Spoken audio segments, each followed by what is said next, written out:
Hello everyone, thank you for joining the meeting, and we have new participants here, Dr. Aswathi. So welcome to Amblyopia Part 3. And I do really thank again Dr. Hala, Dr. Kirsana, Dr. Sana and Dr. Naveed for their participation in the previous part. And I want to say that something about successful doctor is actually a successful learner. And what does a successful learner look like? One of the qualities that they are engaged in the discussion during the class and interact with other participants. So thank you again. And as I posted a few minutes back, that in this part we will move a little bit slower than usual because we are going to speak about strabismus.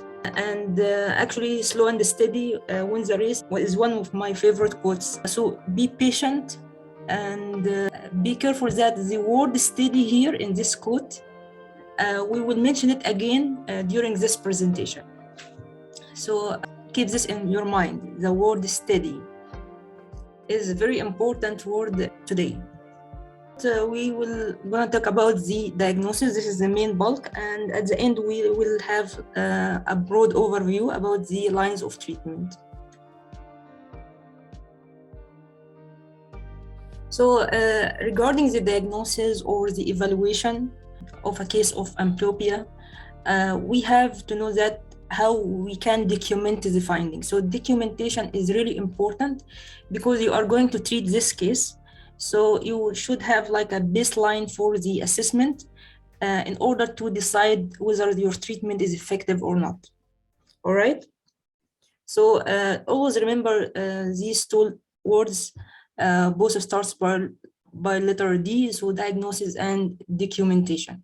I would like to start before going to the details about the diagnosis about this sentence. I've taken this sentence from the Iowa, the WebI from the University of Iowa, and this is a very wonderful and prestigious website that the hallmark of amblyopia is decreased monocular vision that is not accounted for by other ocular pathology.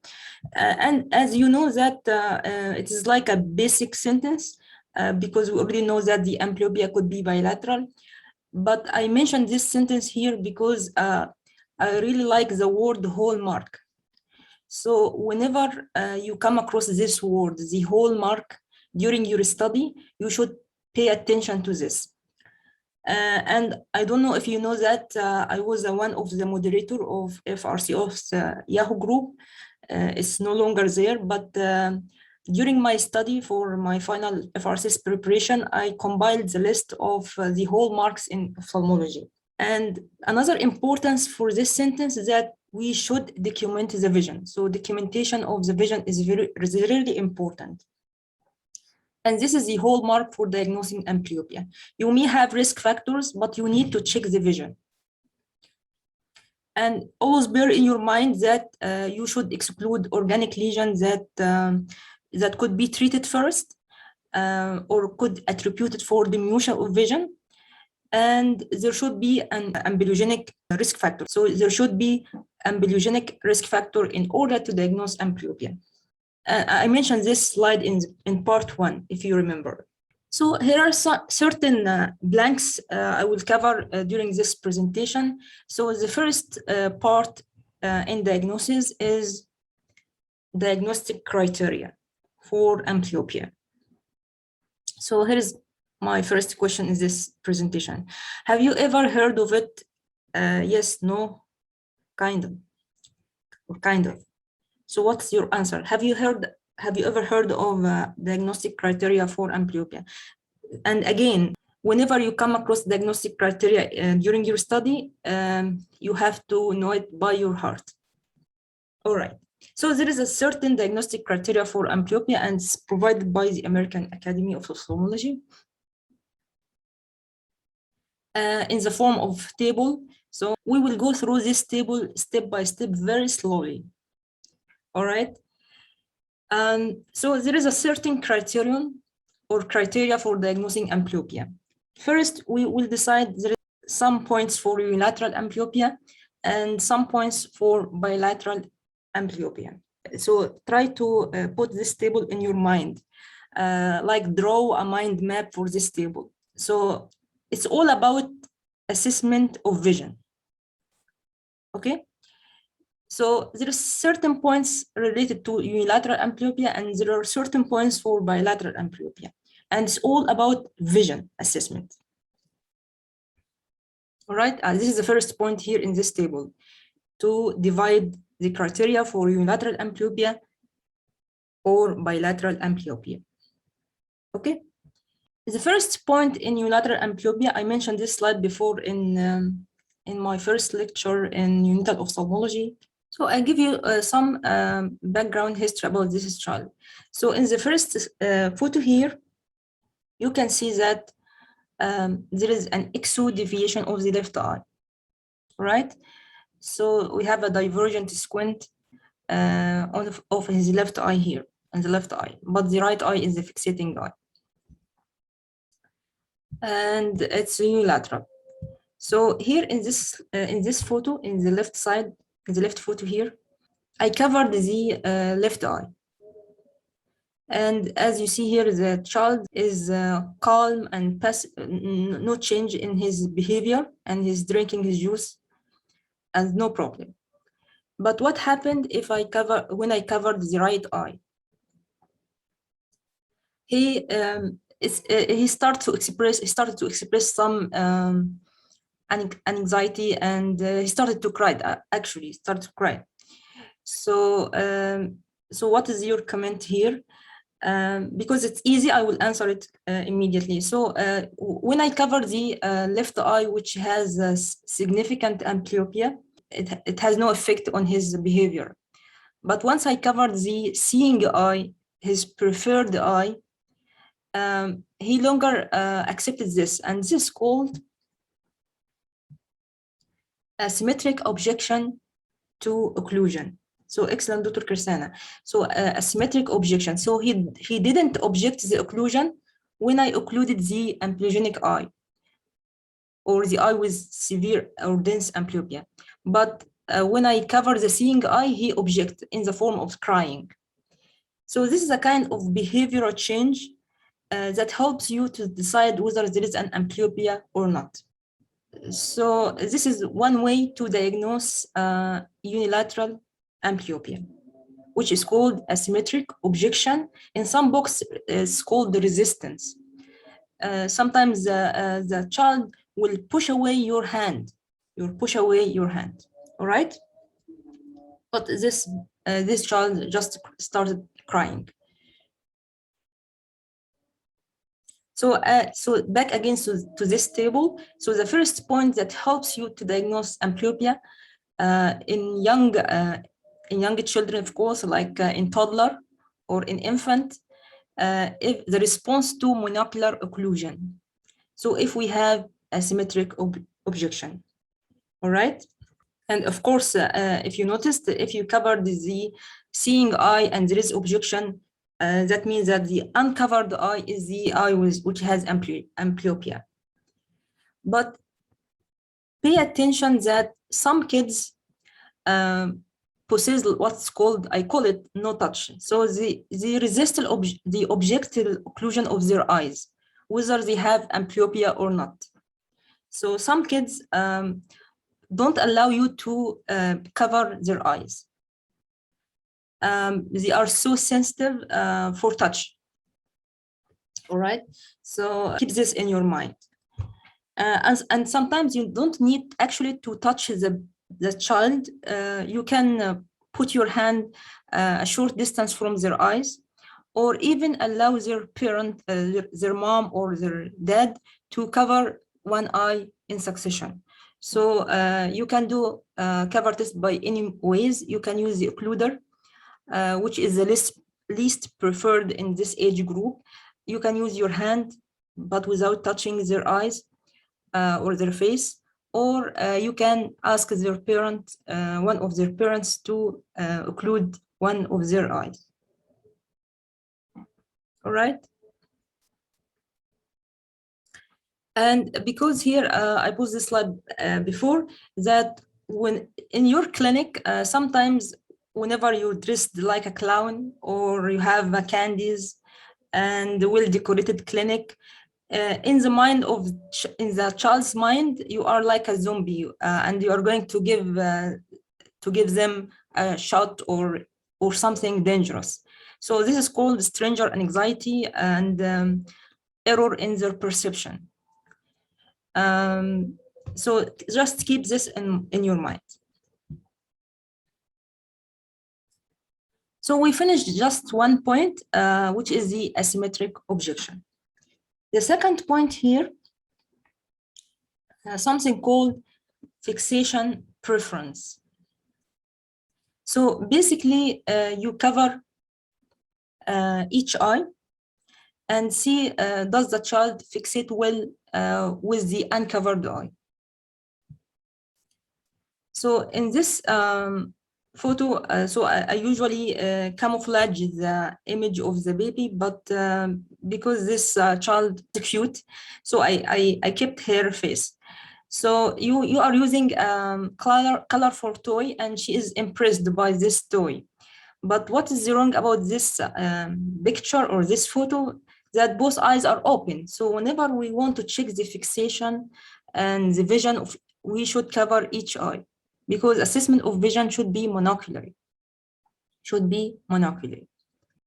So you should be prepared by a number of toys.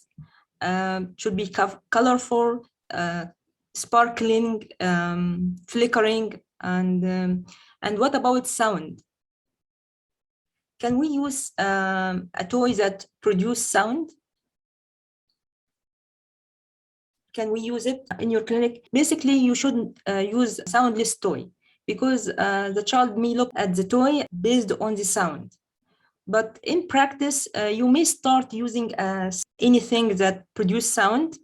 So generally, I use, because nowadays, because of the media and YouTube, so I use some YouTube videos for kids songs.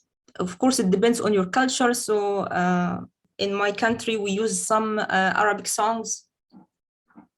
And as you see here, this is a gummy bear and this is universal. So I think every infant will like this video.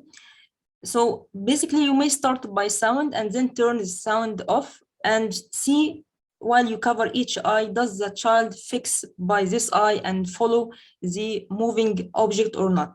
So it's not only to fix on that target, you have to move the toy and see if the child is moving and following the toy's movement.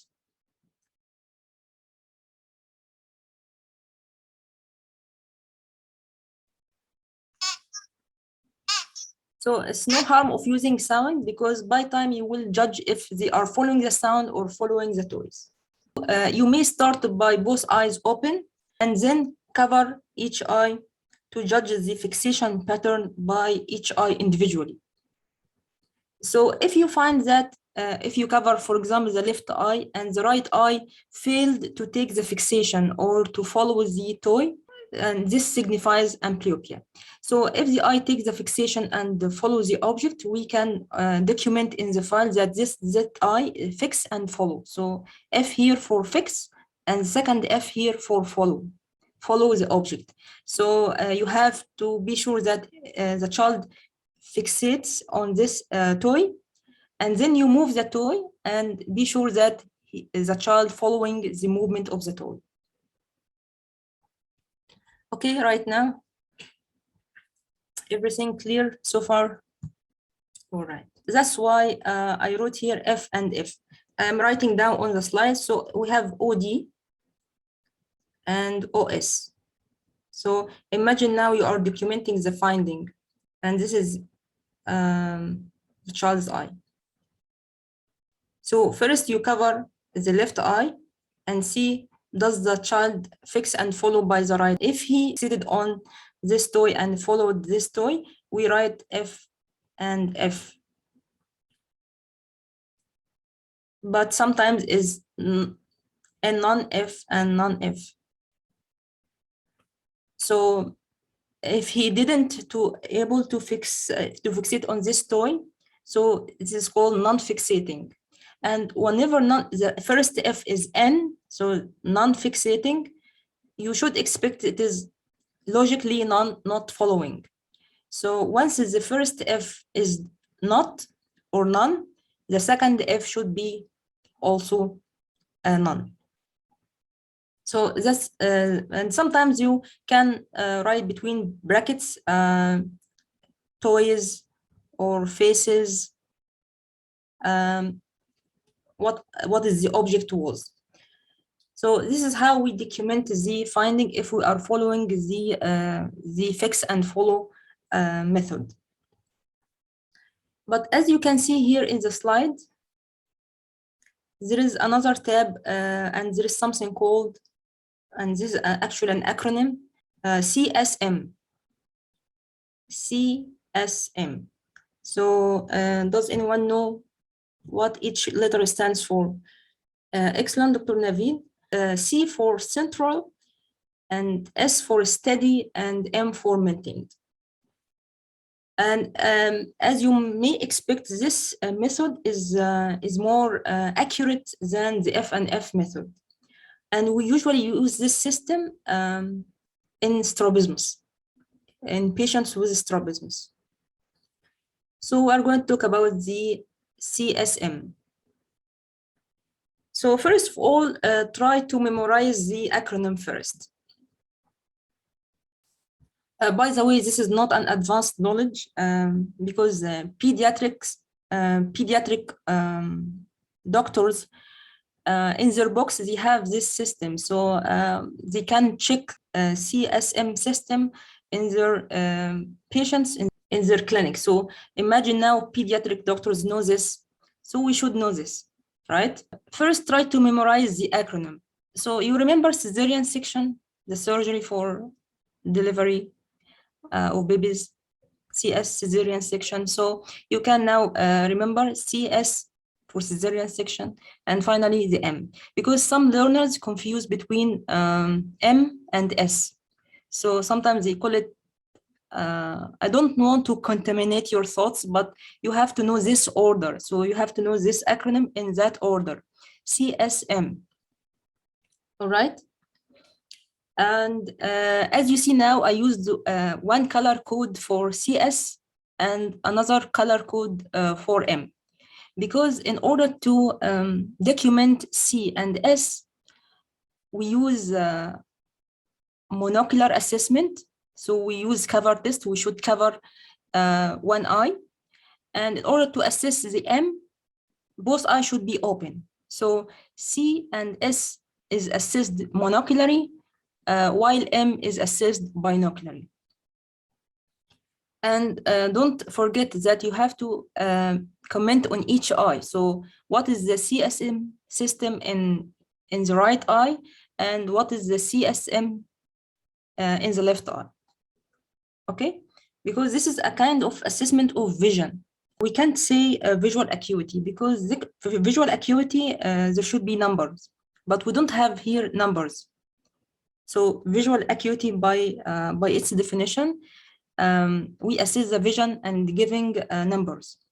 But fix and follow, or like CSM system, this is a kind of descriptive, like qualitative, not quantitative assessment. And that's why we call it vision, assessment of vision, not visual acuity. So there is a subtle difference between saying assessment of vision and assessment of visual acuity. All right. So at this point, I will repeat again, CSM. So you have to know it by this order. CS assessed monocularly and M assessed binocularly. And you have to document what is the CSM in the right eye and what is the CSM in the left eye. Okay. So I will go to the whiteboard and write by pen, and then we will return back to the slide. So here, and that's one way how you can study, especially in strabismus. You have to study by drawing. I don't know, because it helps you to concentrate and to better remember the information. So suppose we have here So this eye is isotropic. So this is OD, and here OS. So remind me, if you have a patient right now with right isodeviation, and we will use the cover test. So which eye you will cover, the right eye or the left eye? Okay, so the left eye. So now I'm covering the left eye. So what are the possibilities? So when you cover the left eye, what are the possibilities? What will happen? How many possibilities you will have? Okay, so in summary to your answers, that we have like two basic possibilities. The right eye will take up the fixation. So here's the brain, will send impulses to the lateral rectus here. So the eye can move out to take up the fixation. And of course, the yoked muscle here, the medial rectus, we have the Herring law of equal innervation. So the first possibility is that the right eye takes up the fixation. And of course, the left eye under the cover becomes isotropic. So this is one possibility, right? And Dr. Nabil said may not. So may not means nothing happened.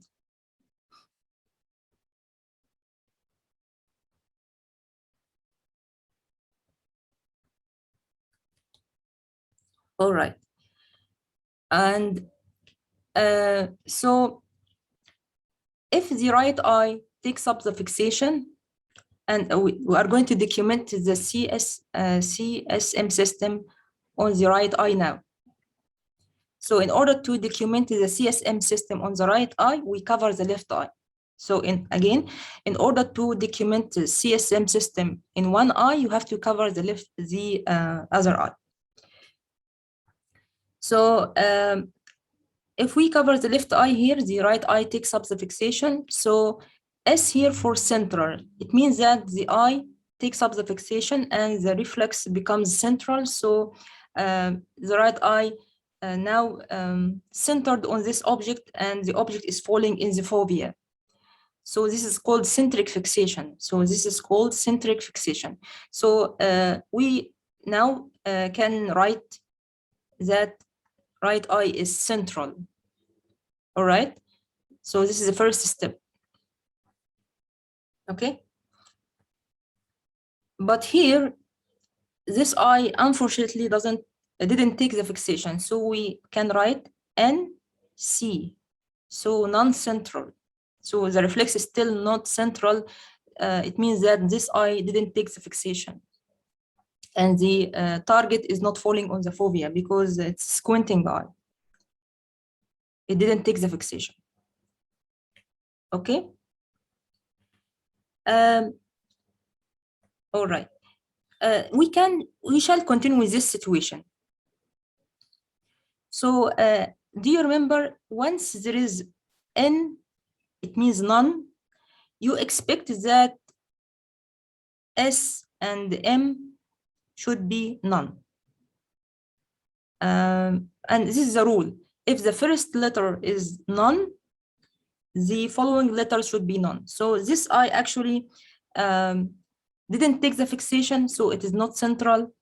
And I didn't mention what does steady and maintained meaning, but this is like an overview, and we'll return back to this situation. So back again here, back again to this condition.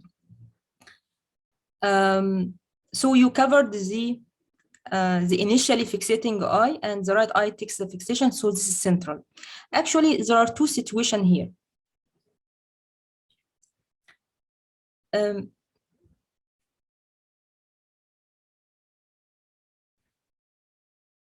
Sometimes the right eye takes up the fixation and it's holding the fixation. It means that you are now ask the patient to look at the target here.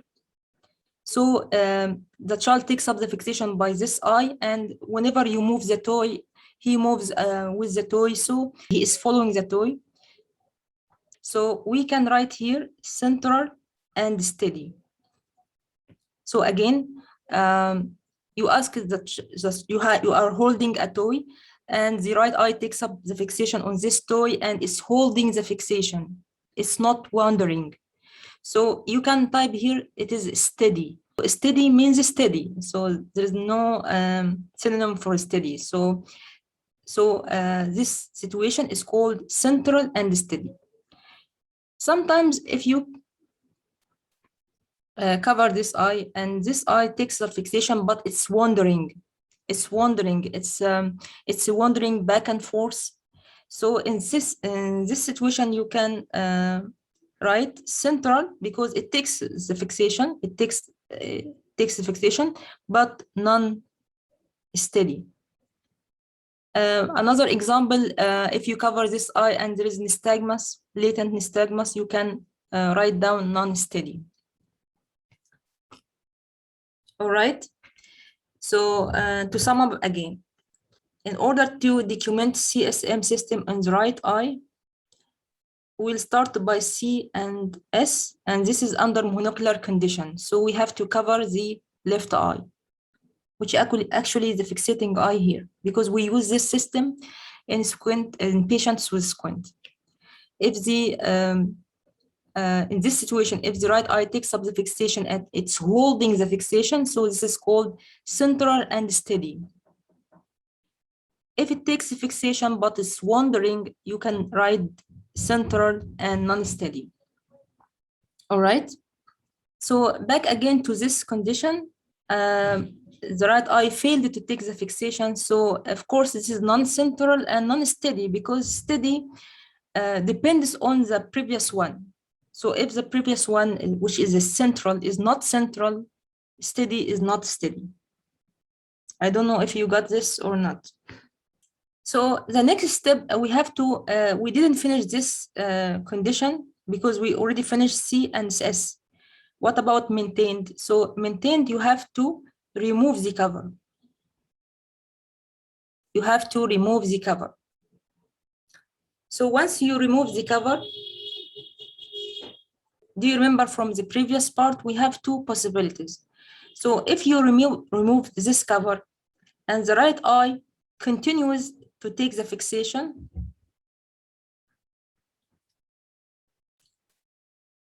and in this condition, we will write down central, steady, and maintained. So maintained, it means basically it maintained the fixation under binocular condition, under when both eyes are open. So this eye, which was initially the squinting, the isotropic eye, is able to maintain the fixation in the last step here. All right. So this is called maintain. But if you remove the cover and the right eye switch it back to isodeviation and the left eye switch it back to be the fixating, the preferred eye. So this is called non-maintained. So it's CS non-maintained. All right.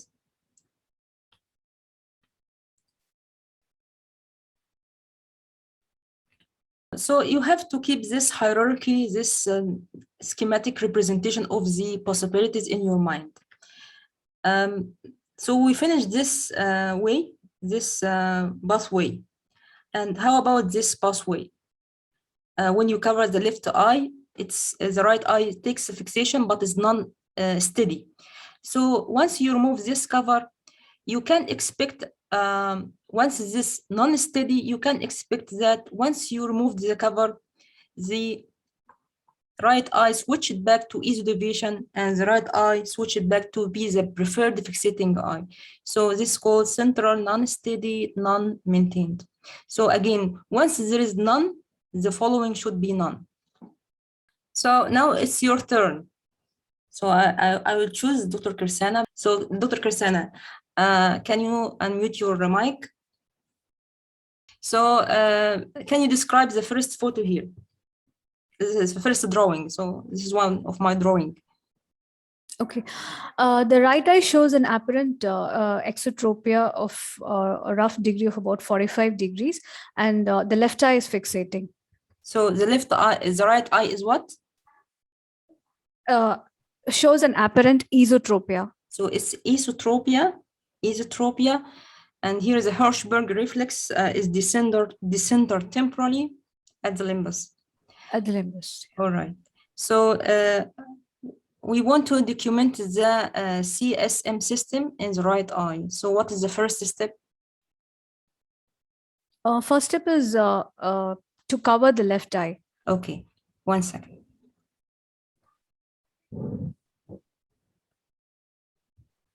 So we covered here the left eye. So in the left side here in the slide, can you describe what happened? Yes, ma'am. On covering the left eye, the right eye has taken the fixation, and the left eye has moved towards the nasal side. The eye under cover is moved nasally. So the left eye, you can write it as C. So the right eye, not the left eye. So you can write Okay. The right eye is C. The right eye, C, yeah. And I'm saying now that the right eye is holding nicely the fixation. So you can write what? You can write steady. Okay.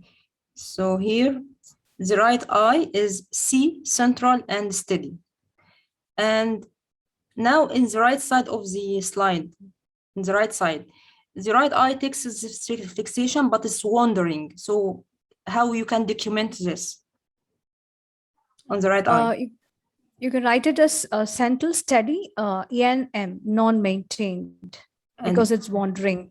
No, maintained, both eyes should be open. And now the okay. So the right eye is central, but wandering. So okay, non-steady. Okay, ma'am. Okay, it's non-steady. So you can write now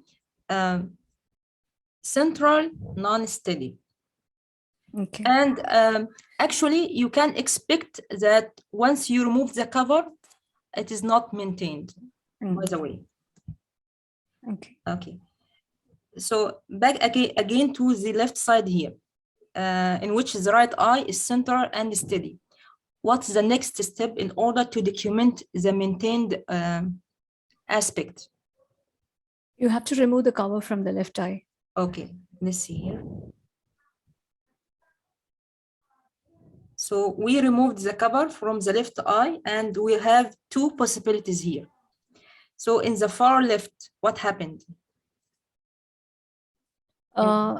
So this first one, you can write it as CSNM, and the second one, you can write it as CSM. Excellent. So here it is not maintained. It's not maintained. Yeah. But here it maintains the fixation despite removing the cover and despite both eyes are open. And again, in the right side, because this eye is not steady in taking up the fixation under monocular viewing, so you can expect once you remove the cover, it switches back to esotelevision. So central, non-steady, non-maintained. All right.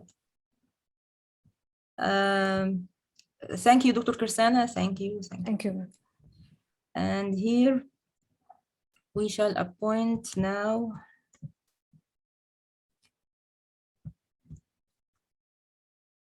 Dr. Sana. Can you unmute your mic?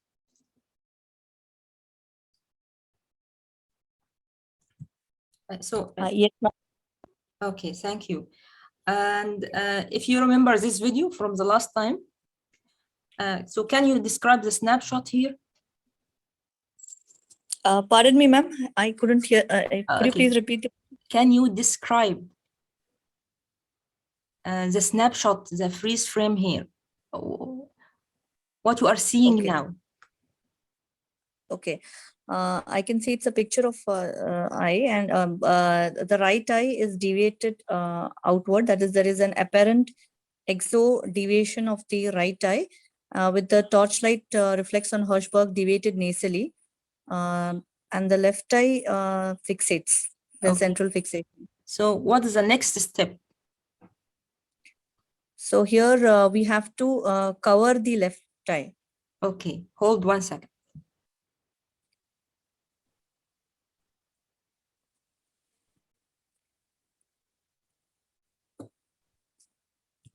Now we covered the left eye. What happened? So the right eye has taken up the fixation. So there is central fixation. And in I'm the saying right now eye. it is holding nicely. So, Yes. so you can see, you can write. Right eye, CS. So it's central and steady. So what's the next Yes. step? Then we have to remove the cover, uncover the left eye. So hold 1 and check second. for. Okay.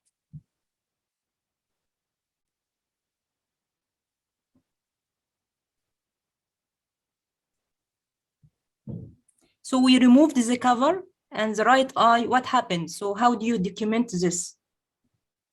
So the right eye has gone back to its original position. That is, the exo deviation is seen again. So the fixation is not maintained. So you can write. So in summary, how do you document this in his file in the right eye, in the OD? It will be OD, CS, and M. Excellent. Okay. And as you remember, okay, thank you, Dr. Rosanna. Thank you, ma'am. Perfectly. Okay. So if you remember from last time, we described this video as a right exo deviation. So do you remember we used the cover test to differentiate between unilateral and alternating strabismus? And this case was unilateral, right exo deviation. So whenever we have like a unilateral strabismus, suppose in the right eye, so always the CSM system is non-maintained because this is a unilateral. So usually it is CS non-maintained or C non-steady, non-maintained. It depends. So because maintained goes with alternating strabismus. And let's now appoint Dr. Let's see here. Dr. Naveed, can you kindly unmute your mic? Hello, ma'am. Can you hear me? Yes, just make it louder, please. Yeah. So now you will do as Dr. Sana did. So what do you see now? I can see a partial photograph where the Hirschberg test is demonstrated, and in the right eye there is apparent esodation seen, and the corneal diplex is deviated towards the temporal aspect of the pupil. So what's the next step? I'd like to cover the left eye now and So check for the movement in the right eye. Hold a second.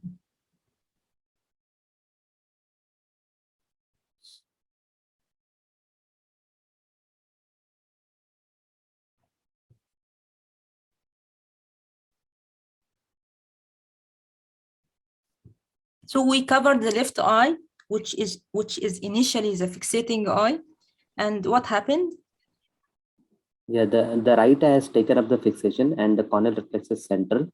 So I would like to document it as central. See. Yes, and it's holding nicely, so you can write. Yes, C and yes. Okay. Central and steady. So what's the last step? I'd like to remove the cover in the left eye and check for any maintenance of the fixation. Okay, hold a second.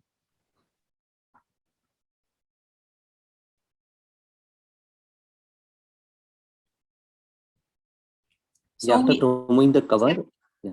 Yes, keep going. Yeah, after removing the cover in the left eye, the fixation is maintained. So I'd like to document it as central steady maintained. Okay, thank you, Dr. Naveed. Excellent. Well done. Thank you, ma'am. You can mute yourself. So this, if you remember, this was an alternating esodiviation or alternating esotropia. So whenever we have alternating esodiviation, sometimes the child alternates spontaneously. So sometimes you have a patient that alternates the squint spontaneously without using the cover. So we expect equal vision. And you can document in the file that it is central, steady, maintained in each eye. Now we practiced on the squinting eye, the right eye, but we have to document also the left eye. So whenever we have alternating squint, the CSM system is CSM in each eye. And in the previous one, whenever we have a right XT, the CSM system in this eye is non-maintained. It should be non-maintained.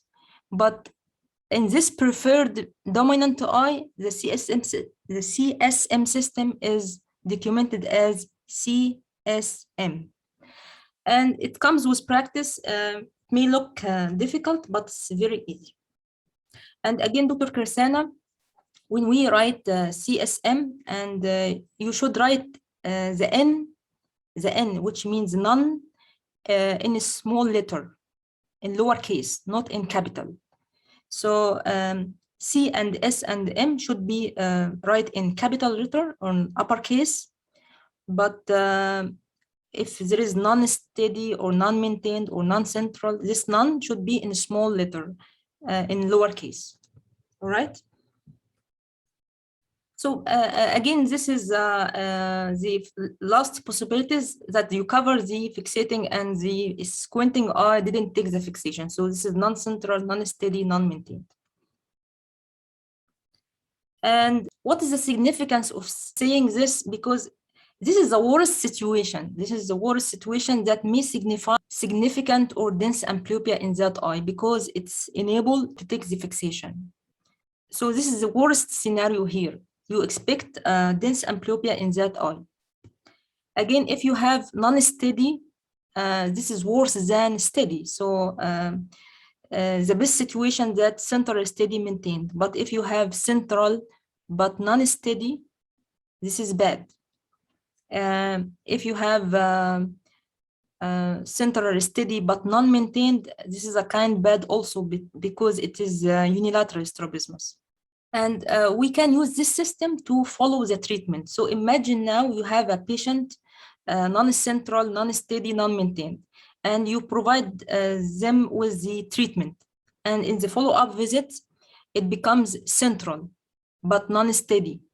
And in the next follow-up, he becomes central and steady. So this is an improvement, in the amblyopia. So this is the CSM in summary, because there is some more details, but I am unable to cover it here because this belongs to another presentation about assessment of vision in pediatric age group. So again, the best situation if you have central steady maintained in both eyes, like this one. This is the best. This means that there is no almost amblyopia. This eye has nearly equal vision, but non-maintained is a little bit worse. Non-steady is a little bit worse. And the worst one is, of course, this one. Non-central, non-steady, non-maintained. All right. And again, if you remember from the last time, this situation when the squinting eye didn't take the fixation has a number of differential diagnoses. One of the diagnoses that it is dense amblyopia, as we discussed here. Another possibility is that this eye has eccentric fixation, and you can confirm by visuoscopy. If you remember last time, we covered the differential diagnosis for this situation. Again, if you have one eye that failed to take the fixation, or it takes the fixation, but it is unable to maintain the fixation, this signifies the presence of amblyopia in that eye. And this is number 2 in this table. The next, I don't know, we have Dr. Aswathi. So Dr. Aswathi, can you please unmute your mic? Can you describe this picture? It is a preferential looking test. Excellent, excellent. So preferential looking. And tell us about preferential looking test. Okay. Here in this test, the child is seated in front of the examiner, and 2 targets are being shown. and one of them is like by altering the pattern, we can assess the visual acuity of the patient. Okay, I don't know, but your voice is disconnected in the middle. So one side has a pattern, right? Striped, black and white, and the other side is blank. So we depends on that. The child will look at the pattern. If he is looking at the pattern, so he is seeing. Okay, yes. So how can the examiner know that the child is looking at this side? So excellent, Dr. Sana. So from the small hole, if you look closely at this, you will find here, let's see the next one. There is a small hole. The examiner looks through this pinhole and observes the behavior of the child. Does he look to the right side or the left side? So as you see here, this is a kind of preferential looking test under binocular conditions. So in this situation, the examiner checks the binocular response. But here in amblyopia, because we are talking about now the unilateral amblyopia, we should cover one eye as in this slide. So if we want to document the vision, we should document the vision in each eye separately. And this is called, again, preferential looking test. And there is a number of brands from this for this test. So do you know what's the name of this this specifically the name for this plates? So this is called the method is called grating. So we are documenting the grating acuity. Excellent, Dr. Navid. But this is called Tiller acuity card. You see this one? This is called Tiller acuity cards, and this is called Leah, and this is called Keeler, I believe. So, but basically they have the same principle. So I photographed this Leah grating acuity racks from Aravind. So as you see here, this is a coarse pattern, and there is decreasing the or like increasing the frequency. So or you can say increasing the difficulty. And we have this one in the bottom here. This is a blank one. This is without any pattern. And of course, we start with the easiest one with lower frequency, and you see this wide stripes. And if the child succeed to observe this pattern, we check the next and so on. And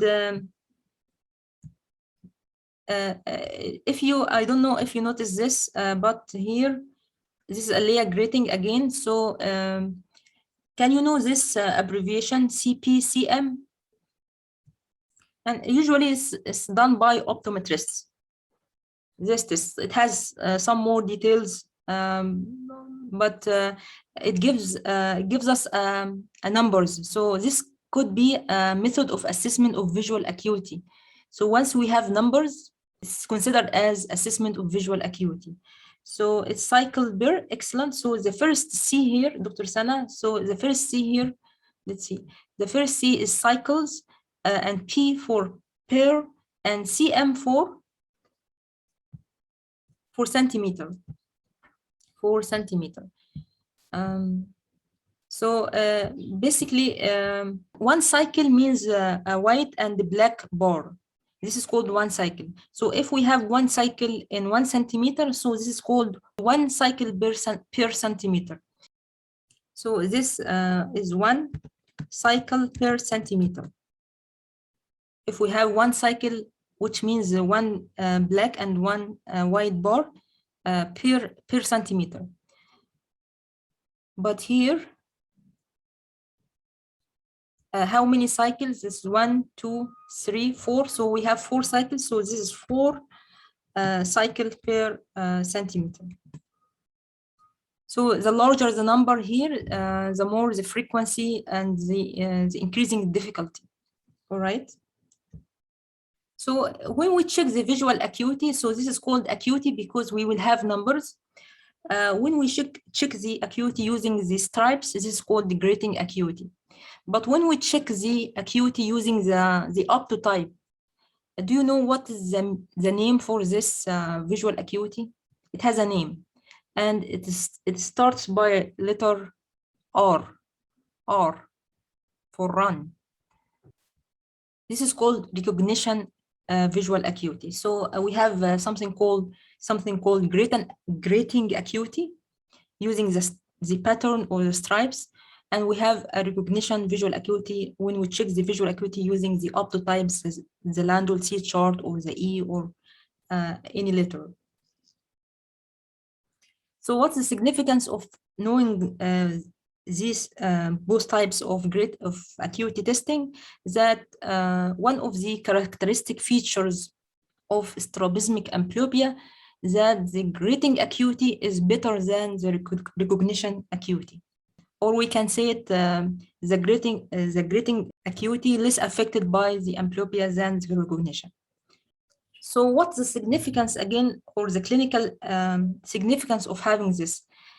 If we have a strabismic amblyopia and we did grating visual acuity assessment, the results may be false negative. What does false negative? The operator may mention that there is no amblyopia, but actually there is an amblyopia. So once more, because the grating acuity is good or better in strabismic amblyopia, it could miss the diagnosis of amblyopia. So there is a kind of false negative error here. And there is another characteristic feature for strabismic amblyopia we'll go over in the last part of the presentation. That's why you have to know about, there is something called grating acuity and recognition acuity, and there might be some discrepancies between both in strabismic amblyopia. We will see now a video I recorded during my fellowship about the preferential looking test using Taylor acuity cards.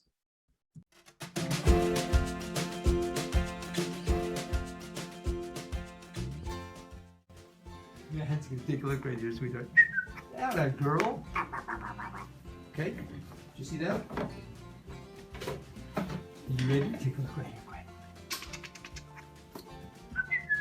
Yeah, that girl. Good job. You're really good at this. Here we go. Ready? See, did you see her look to the left both times? Okay, look right here, sweetheart. Yeah, that's right. Pretty smile. Good job. She looks to the right well, but not well to the left, so you have to watch that. Gwen, look.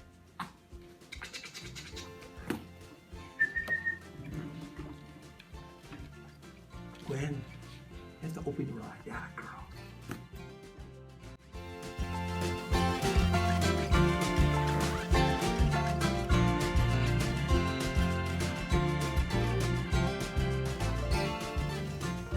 So as you see now, this is assessment of binocular response, and you need again to cover each eye to check the response for each eye. And this is done by Professor David Kirshen, an eminent professor in the field of optometry. And it has many details, and the operator should have a lot of experience to detect the amblyopia or to detect the response. And as you noticed, he started by one plate, and then he went through the more difficult ones. And he inverts each plate to change the direction. So the pattern could be on the right side, or it could be on the left side. So every plate is repeated twice. So here we have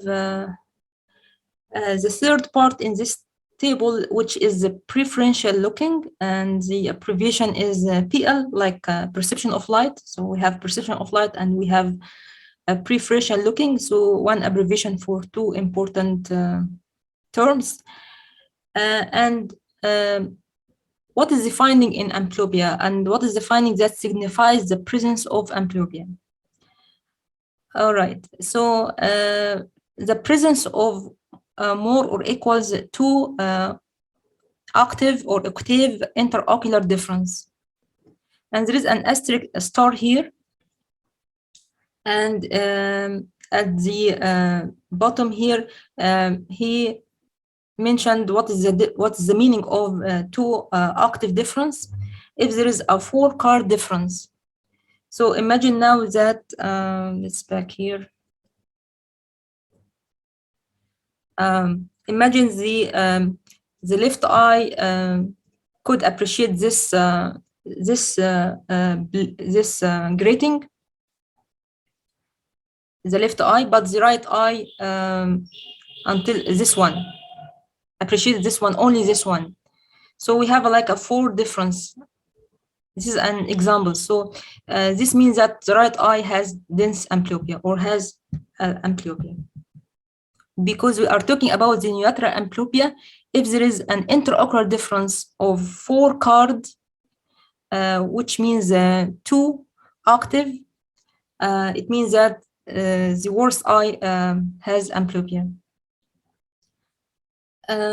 So I have a question for you. As you noticed, we already mentioned that grating is measured in cycles per degree or cycle per centimeter, as you just noticed. But in documentation, in articles or in papers, especially in the field of optometry, they convert the cycles per degree, which is the unit of frequency or the unit for grating acuity, into what's so-called octave. This is so simple right now. And I have like a brainstorming question for you apart from our talk. Do you remember when we measure the intraocular pressure, right? In the Goldman ablation tonometer, we have a calibration 1, 2, 3, 4, you know. And what is the unit for this 1, 2, 3, 4? And actually, we convert it into millimercury by multiplying by 10. So the instrument itself has a unit, but when we documenting, we use the millimercury and multiplying these units by 10. So the same applies here. Despite the device or the grating acuity cards has cycles per degree, in research they convert it in by special equation into another unit, which is octave. So my question for you, do you know the units for the calibrations of the Goldman ablation tonometer? What is 1, 2, 3, 4? So do you know it? It's not millimercury, of course, because we have to multiply it by 10. But do you know the units for 1, 2, 3, 4? It's a unit for pressure, but not millimercury. So I will type it in the, it is called dyne. So this is the unit of calibration of the Goldman ablanations, 1 dyne, 2 dyne, 3 dyne, and to convert it to millimercury, we multiply it by 10. This is like an off-topic point. So back again, we finished 3. So what is the last one? The last one in the unilateral amblyopia, which is actually written in Kanski, when we have 2-line interocular difference, 2 or more line difference. And this is what's written in Kanski. So we have different methods that means or help us to diagnose unilateral amblyopia. And as you know now, it depends on the age. So whenever we have a child 4 years old and verbal child, we can assess the visual acuity using the same method for adults. So if we have 2-line or more difference, this is an amblyopia in the affected eye. If we have the facility to do preferential looking, we can order preferential looking. If we have a strabismus in an infant, we can use the CSM system, we can use the F and F system, or basically we can use asymmetric objection.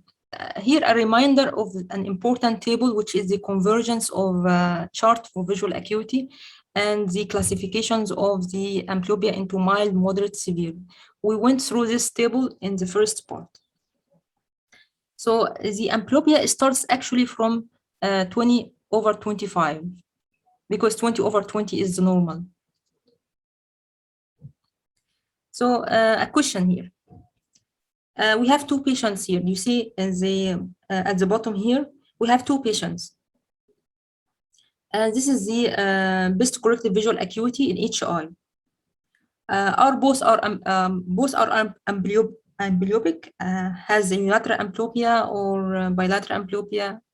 We didn't cover the bilateral yet, but which one has amblyopia in the right eye, according to this table. So we have in this table, if we have 2 or more line interocular difference. So as you see here, the right eye in both patients has 20/25, which is the start of the range of mild amblyopia. But we have to keep in mind what is the vision in the left eye. Here, the vision in the left eye is superb, like hyper acuity, like 20/10.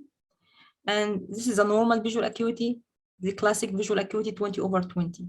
So according to this definition, which is 2 or more line difference, this patient has mild amblyopia in the right eye because there is 2 line difference between both eyes.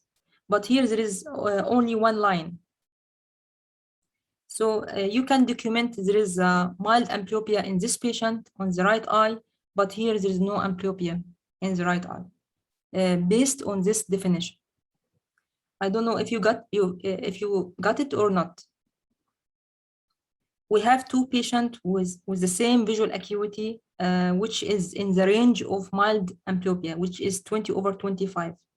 But we keep in the mind the difference between both eyes.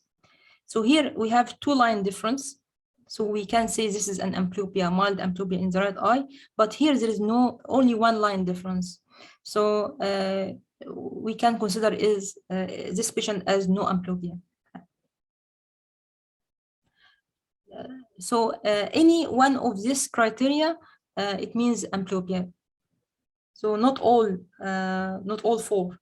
So if we have this one or this one or this one or this one, because if you have an infant or pre-verbal infant, you wouldn't be able to assess the visual acuity by the recognition of visual acuity. And imagine now you don't have any of the facilities to do the preferential looking. So we depend on the one of the first or the second. Good questions. So did you get the example here, the red and green one here? All right. This is an imaginary situation because we usually once we check the visual acuity to 20/20, we stopped checking the lowest optotypes. But this is a kind of imaginary situation in order to make you understand that you have to keep in your mind there should be 2 line or more difference. And what about bilateral amblyopia? According to the American Academy, we diagnose bilateral amblyopia. It depends on the age. So if the child is 3 years old or less, if we have visual acuity worse than 20/50 in either eye, so be careful. So it is worse than. So worse than, it means worse than 20/50. So 20/50 doesn't belong to the diagnosis. So it should be worse than 20/50 and in either eye. But if the child is 4 years or older, if the visual acuity worse than 20/40 in either eye, we can diagnose bilateral amblyopia.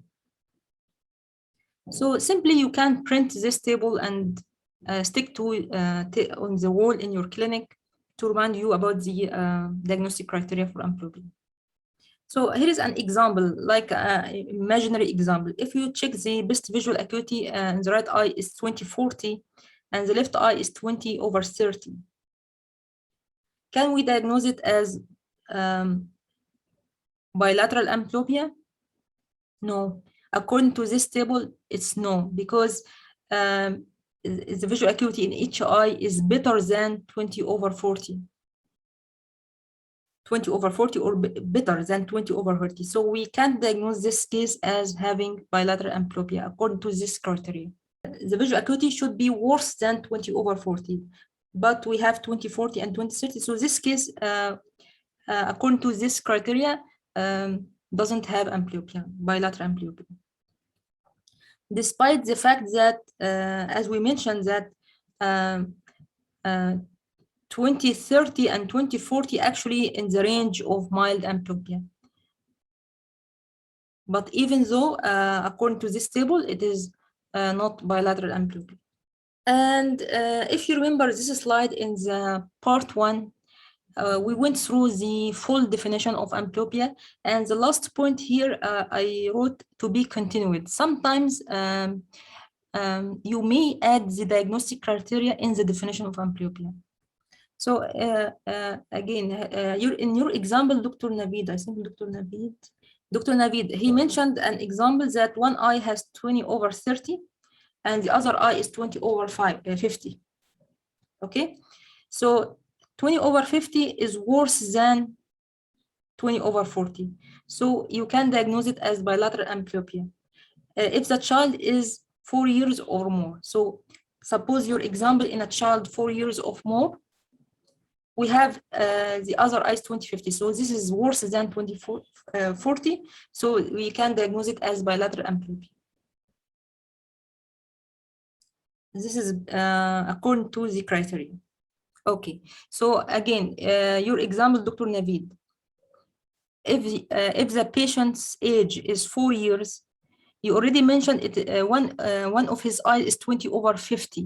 So this is worse than 20/40. So in your example, this is a case of bilateral amblyopia.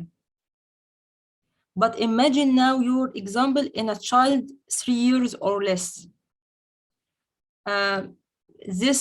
Your example didn't fit the criteria. So according to this table, your example, the patient has bilateral amblyopia if he is 4 years of age or older. But if he is 3 years or younger, he didn't have bilateral amblyopia. So sometimes we add the diagnostic criteria when defining the amblyopia, and you may find it in some books. You may find that in defining the amblyopia, they mention if there is 2 lines or more interocular difference. But you can add all the diagnostic criteria in the definition. So we finished the diagnostic criteria, and by the way, we went through the CSM system. And there is something called crowding phenomena, and I think you know it by heart because you mentioned it last time. So what is more precise to measure the visual acuity using single optotype or line optotypes? Previously, you pointed that this is the most accurate because you may miss amblyopia if you check the visual acuity by single optotype. But in practice, to be honest, because we are dealing with a child, we may start by single optotype, and if the vision is 6/6, we use the line optotype because it's easier for the child, according, of course, to his age, to test by single optotype. But be careful that 6/6 vision with single optotype may has amblyopia if you check by line optotypes. All right, so here is another question. So line optotypes is more accurate or more precise, but we can use single optotype and still accurate and precise. How come? So again, my question. We can test the visual acuity using single optotype, but it is still accurate and precise. We can add something to the single optotype. Do you know? we can we can use what's called bars. So if we have single optotype, but we have bars around the optotype, this is another accurate, precise method to assess the visual acuity. And we can call it crowding bars, or we can call it contour bars. All right. So we have two precise methods to test the visual acuity in order not to miss the amblyopia, using the line or using the crowding bars. And as you know that that the visual acuity may be overestimated when we are using isolated optotype. So in amblyopia, the visual acuity is better when tested by isolated optotype, and this is typical of amblyopia but not pathognomonic. So this is not pathognomonic. So we may have kids who perform well with single optotypes than with line optotypes, but they do have something else other than amblyopia, or they could be normal. So that's why it is typical of the crowding phenomena, is typical of amblyopia, but not pathognomonic. And of course, it's not documented in every case of amblyopia. So you may have a case of amblyopia, but there is no difference between single and line optotypes. So crowding phenomena didn't document it in such case. That's why it is not pathognomonic or uniformly demonstrable. The fourth point here is a pupil. What do you think is a pupil if you have a unilateral amblyopia? So the common is common because in most cases the amblyopia is unilateral. So if you have a unilateral amblyopia, what do you expect the pupil response? Because one had been asked this question in one of international exam, I think London-based exam, maybe. And at that time, he was angry about this question because he thought this is an advanced knowledge. But you will see now, if we ask you about the pupil in amblyopia, this is not an advanced knowledge, it's a basic knowledge. So what do you think is the pupil in? Dr. Navid, it's kind you have a clever answer. So you put the answer and then question mark. Okay, let's see. So Dr. Sana, she said normal. All right, and Dr. Navid have a witty answer, so normal, then question mark, and Dr. Aswathi mentioned can have or may have afferent pupillary defect. So the correct answer is the combination of all your answers. So the pupil generally is normal. So generally, if we have a unilateral amblyopia, we have normal pupil response. However, so I like the word however, you know this. However, in cases of dense amblyopia, like severe or very dense amblyopia, we may have mild. You should add the adjective mild, Dr. Aswati. So you should have say mild relative afferent pupillary defect. So this is the full answer here. So we may have a mild or subtle afferent pupillary defect in severe amblyopia. And again, only rarely. So this is the full answer and it should be said and written in that way. So generally normal, but in severe amblyopia, in rare occasions, we may have subtle RAPD. And why this question is important in exam? Because if you have a significant RAPD, this case may have an organic lesion, and this is an important sign. So you have the diminution of vision could be due to, for example, retrobulbar neuritis or something else. So this is an important question and not an sophisticated or advanced level question.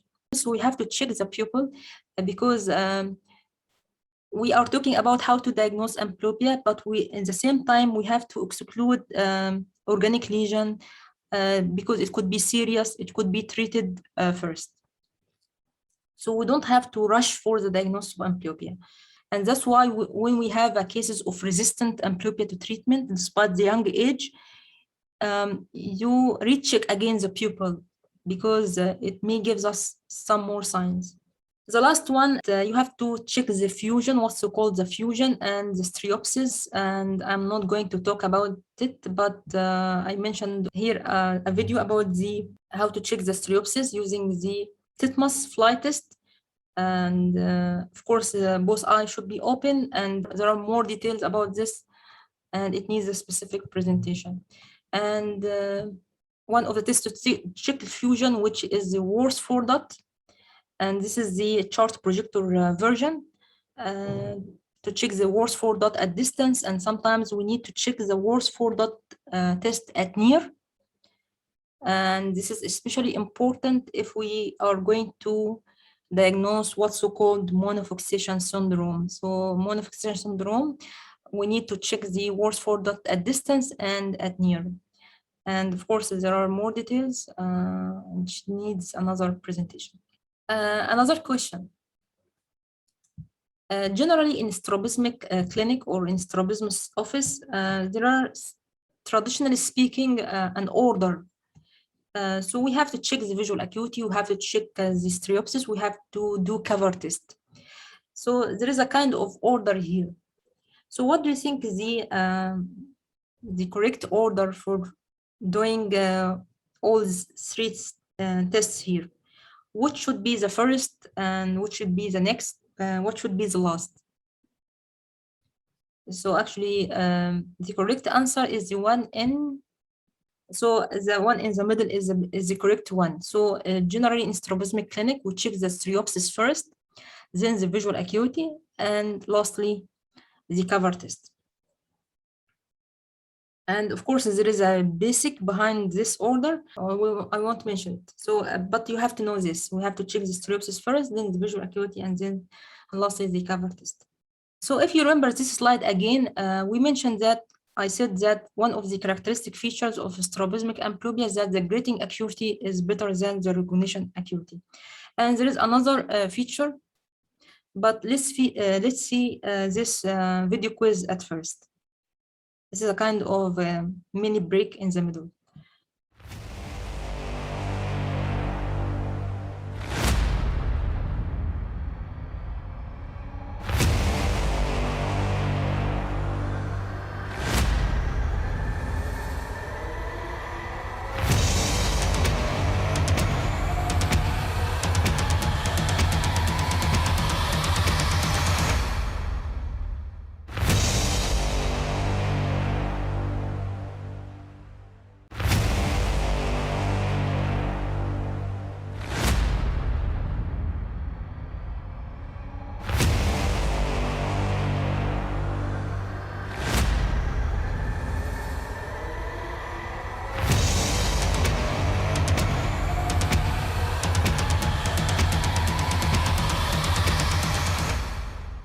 All right.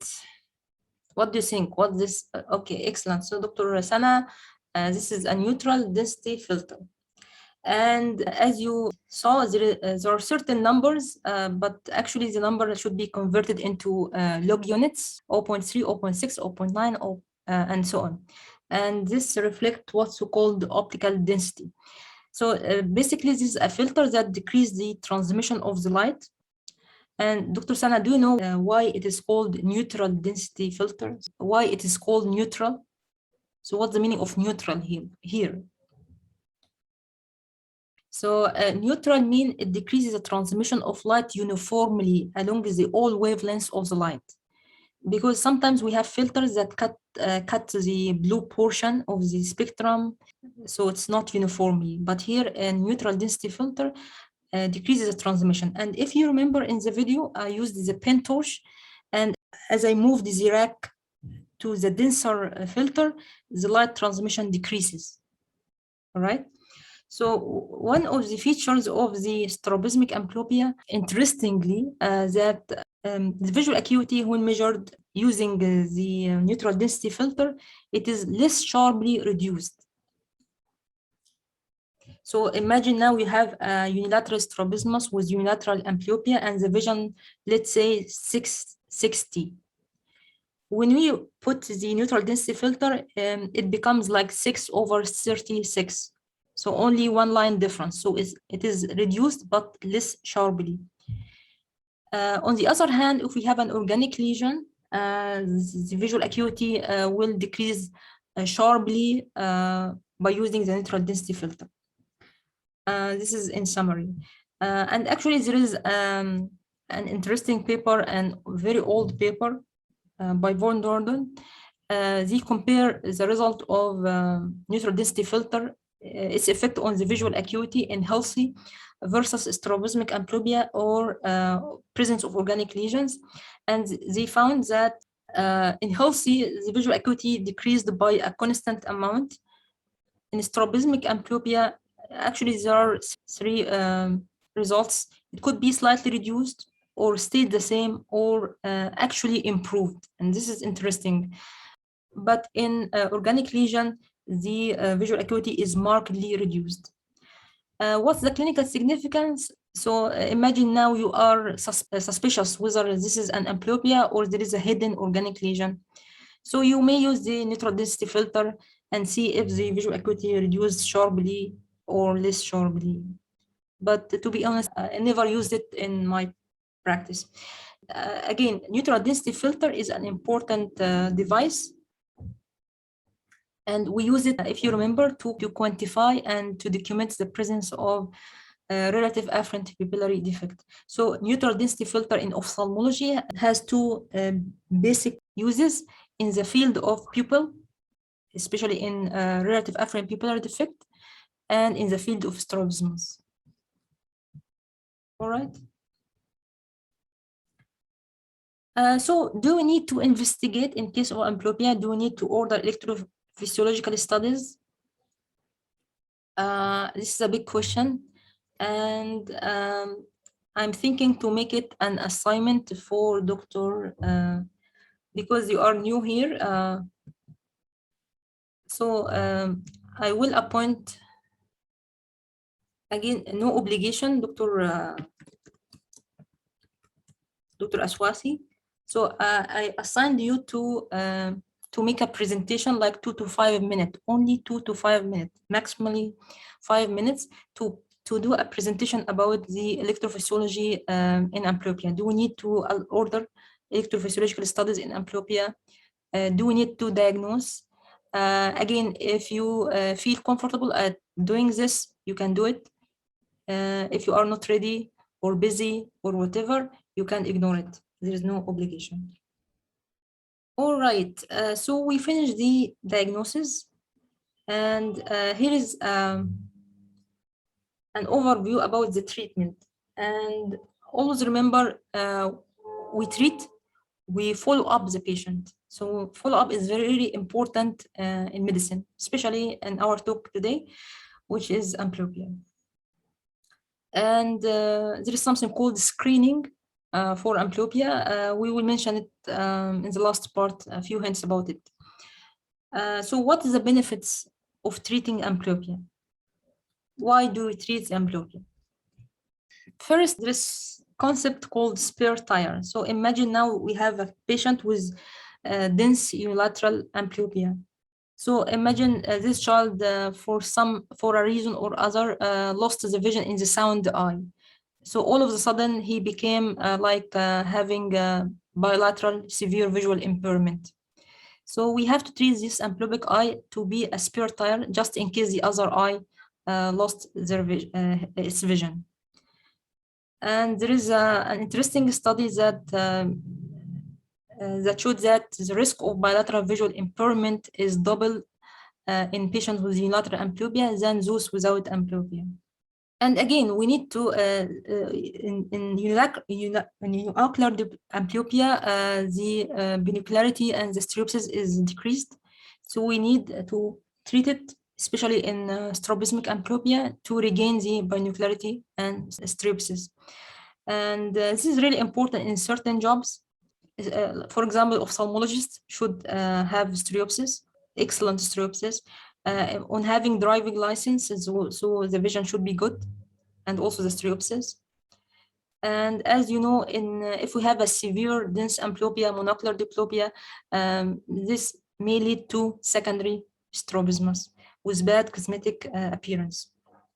So sometimes a patient with an isometropic amblyopia, he can navigate his daily activities nicely because he already has another seeing eye, and nobody knows about this amblyopia. But once he developed secondary strabismus, now he faces a new problem, which is a cosmetic blemish with bad psychological and psychosocial problems. And again, remember that if we have poor vision in a child, this may lead to secondary esotropia, because in children, the medial rectus is a little bit stronger than the lateral rectus. But if we have poor vision in adult, this leads to secondary exodeviation, because during the adulthood or with age, the medial rectus starts to become weaker with weak convergence. And also the anatomy of the orbit you remember the anatomy of the orbit, the lateral orbital wall is diverging. So there is something called the resting position of the eye. The resting position of the eye is to diverge. So poor vision in adult age group leads to secondary exodeviation, because the medial rectus is a little bit weaker in this age, and the resting positions has the upper hand here to allow the eye to deviate out. All right. What are the lines of treatment? So don't forget to mention, because sometimes we rush to say spectacles, patch. So don't forget to mention treatment of the cause. If we have a congenital cataract, we have to treat it first. So actually, when you say spectacles, you are actually treating the cause. If you have a refractive error, you give the child spectacles. You prescribe spectacles. So actually, spectacles is under the heading for treatment of the cause, the refractive cause. So again, please don't forget treatment of the cause. And again, patching is under the heading of penalization. So penalization, you are punishing the sound normal eye. So you can punish the normal fellow eye by occlusion using the patch, or by using atropine, eye drops, or by using optical penalization. We have 3 methods for penalization. And don't forget combined. So we can use spectacles and patch. And we can use patch and atropine eye drops. So again, don't forget combined. So don't forget combined amblyogenic risk factors for causing amblyopia, and don't forget combined lines of treatment in treating amblyopia. And we have others emerging methods like pharmacological, like vision therapy or diagnostic. We will go through this in more details in the last part, inshallah. Last part, quiz time. We have 3 photo quizzes. This is the first photo quiz. Somehow it is not directly related to the amblyopia, but it's about the vision in infant, because this photo had been taken while the room light is turned off.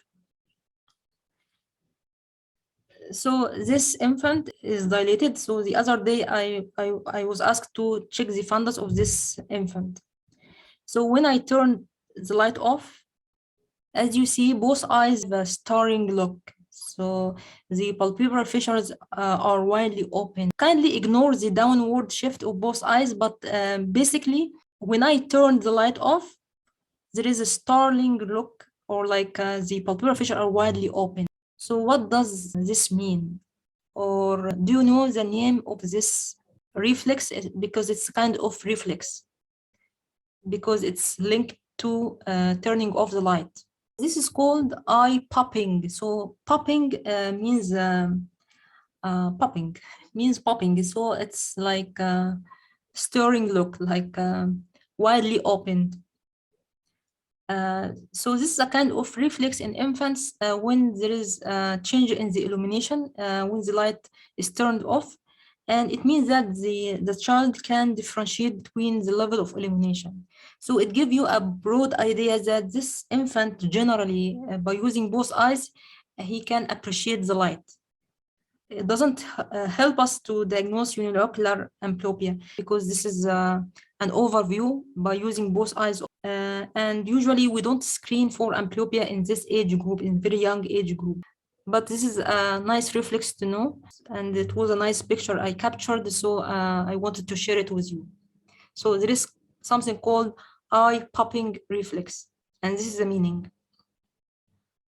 All right, and kindly don't confuse between this one and ocular bobbing. So if you remember, there is something called ocular bobbing, which are kind of nystagmoid movements. You will find it in your study books about nystagmoid movements.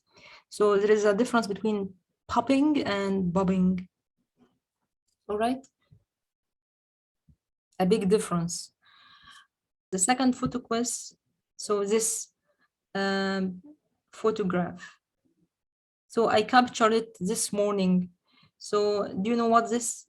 This is, I will show you this video because I recorded this video this morning. So this is direct ophthalmoscope killer. I have no financial interest in killer, but that's the one I use. So we have like a Myers, and this is one of the Myers we use to check the centric or eccentric fixation, or we do what's called visuoscopy.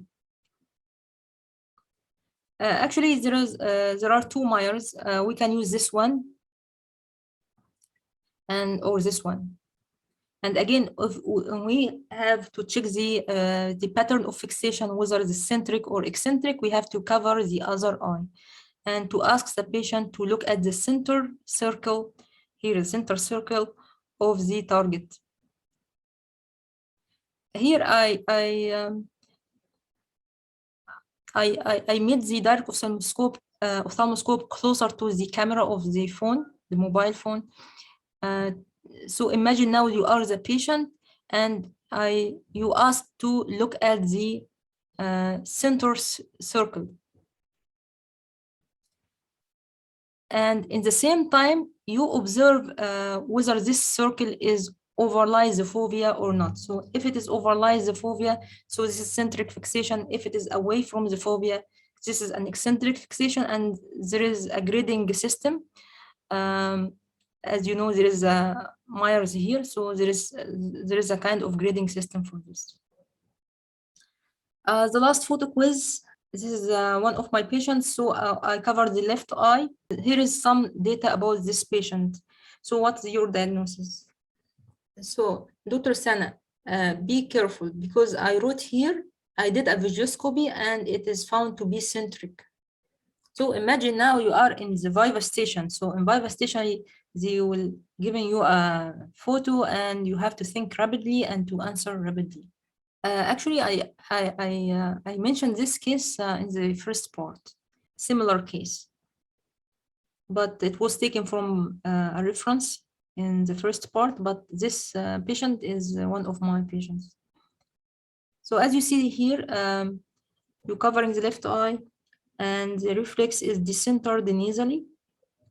We have free ocular motility and he is attentive, cooperative, and the vision is 6/9, and he has centric fixation.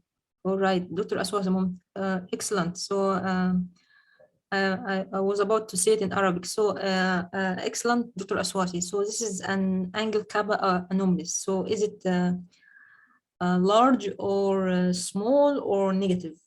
This is very confusing for learners because for many, including just remember that the corneal reflection is normally central or slightly nasally, but here it's nasally more or like to a greater extent. So this means large angle kappa. So this is an abnormally large angle kappa because large angle kappa gives you a pseudo divergent squint. And actually, this patient has a history of ROP, and he has on fundus exam, and that's why there is a missing piece of information here. He has a macular dragging. So the macula is shifted more temporally. So we have a large angle kappa, which is the angle between the visual axis and anatomical axis. And again, this is a pseudo squint. Pseudo divergent squint due to abnormally large angle kappa secondary to macular dragging, which is secondary to ROP sequelae. All right. On the autorefractometer, he is seeing the target, and as you see here, it is much nasally displaced. So in pseudostrabismus, by the way, he is using the macula, but the macula here is temporarily dragged.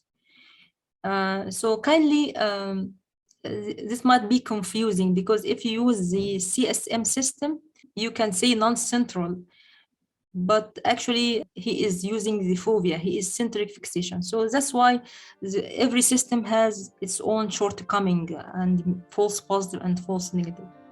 All right, so the last part, we will cover the treatment and some miscellaneous points, and it will be inshallah on next Sunday at usual timing, 6 p.m. India. I hope you learned something new today. And the old same request, if you have a case of amblyopia, please share it on WhatsApp group.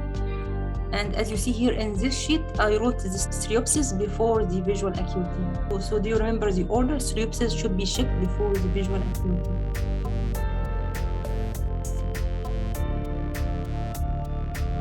All right, stay active, stay alive, and study attentively, and see you next time in the last part.